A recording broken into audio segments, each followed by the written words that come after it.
Yeah, it is simple. Like it's Well, I boring. Like like it. if you actually know how to do it, it's boring. Like it's very simple, very mechanistic, very thorough, um, Sometimes and that's good. I mean, yeah, that's that what would works, get. man. That's what works.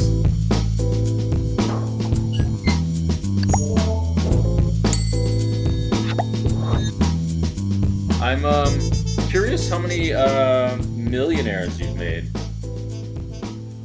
I don't know how many millionaires I've made. The guys that work with me, my business partner, who was a player who played for me, he played poker for me initially, and then ended up staking players alongside me. John, hold it.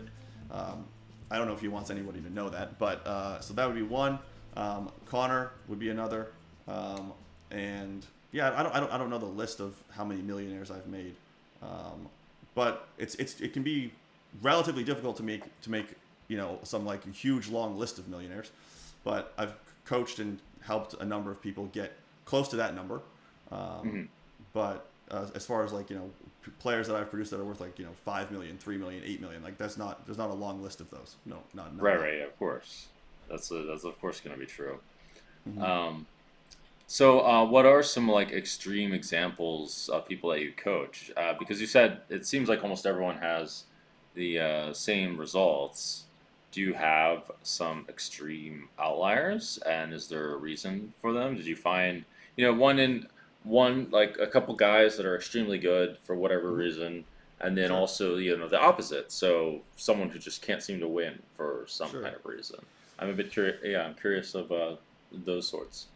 Yeah, so on the staking side, it's more rare to encounter people that just can't win because again, like we have a filtering system when we start them, so that we engineer for an outcome that's pretty positive. So like if we take a player that on a net basis is break even, right, and but then we identify which games they beat, which part of their game selection is really profitable.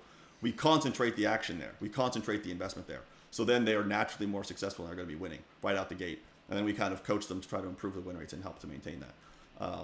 Yeah. Okay. As far as players that have been like really successful that people are familiar with that I've coached and worked with, I don't want to take credit for their success, so it just sounds weird. But like Jerry Wong, who had was a player that coached and was coached and staked by me right before he left. Right after he left, he final tabled the WSOP main event. Michael Adamo is a player that was coached and staked by me. He Oh, left really? he left prior to his massive success. So I did not enjoy the fruits of his labor and all of the success that he's done, and I don't take any credit for it. But yeah, Michael Adamo, Jerry Wong, like I said, Connor Beresford. Um, I mean, I could try to like pull up a list of guys, but it's like there's a long list of guys, man. It's a long list of guys. Is there a reason for their success? Is it, or do you just not know? Is there a reason for why they're successful? I mean, the guys that are successful put the work in. I mean, universally, that's a precondition for being able to compete effectively. Is like some sort of an obsessive um, personality, like some amount of this is the only thing that I'm doing. I'm very focused. I'm not distracted by a lot of other things. Like those are preconditions for doing very well. Um, is there something that sets people apart and makes them do really poorly? I mean, like I would argue the opposite, right? Like a lack of focus. But I wouldn't say that there's like some other trait Oh, that's like super obvious. Other than like persistence, right? Like not quitting. You have guys that are you have to be sort of good at mathematics, but you don't have to be good at calculus, right? Like you have to be good at right. like very quick, basic, elementary level mathematics. But you don't have, yeah, like I said, you don't have to be, you don't have to be a math major to do it. Um, Yeah, yeah. I never really used any calculus for. I don't know yeah, you if don't I've have to. ever used any calculus for like poker. To be honest, Yeah, I think exactly. Yeah, you just have to do, for like anything. basic. To be honest, like what the people use this for. Yeah, you have to use basic mathematics like pretty quickly, and there's like a correlation probably between people that can't do it and people who are more likely to fail. But again, on the staking side, I tend to hire people who have already been successful in Yeah, yeah. some area of the game, right? Um, Right. yeah, even if on a net What? basis they're not. Go ahead. So you don't ever take like guys that you don't flirt with the idea of taking guys that have no role, and you want to like stake them for like really small things and like try to take some long term upside. of like $10 buy-in type games that maybe show have some math talent or like some Sure. kind of game talent Sure. that Like more open ended. well, just more like at the very bottom of whoever attempts to become successful at poker.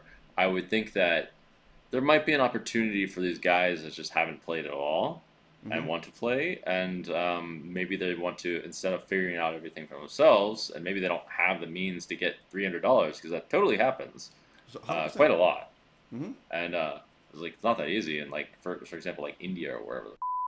Sure. Um, and yeah, I think that that's like a realistic possibility. There are actually staking groups that do that. So there are staking groups. Mine does not specialize in that way, but there are other staking groups that do exactly that, where you just take people like on a potential basis. You give them like $100 or $50, and you you see what the volume is after 30 days. You see if they're working really hard, right? You have conversations with them. You see what the results look like in certain games. You see what their database looks like. There are staking groups that do that. Mine has primarily focused on just like engineering a profitable shark scope graph by looking at their total game selection, eliminating the unprofitable parts of it, concentrating the schedule and what they can beat, pouring money into that, coaching them regularly, improving their strategies. So like I'll look at their databases. If they have like a 75% fold to 3-bet, we'll raise that as an issue and we'll fix it. If they have if their big blind fold to steal in tournaments is 67%, we'll fix it. We'll bring it down to like 35%, right? We'll show them what's wrong with their pre-flop strategy. We'll fix the strategy. We'll improve it, and the win rates will follow, right? And it's like very much like boring, like almost like a mechanic. Like the way that I coach is like very mechanistic. Like, okay, this is what you're doing. Your small blind fold to steal is currently 81%. It should be 73%. We fix it. Sure. Right. It's Yeah, it just sounds all simple very. from this perspective. Yeah, it is simple. Like it's boring. Well, like if you actually know how to do it, it's boring. Like it's very simple, very mechanistic, very thorough. And Sometimes that's good. I mean, yeah, that's what works, man. That's what works.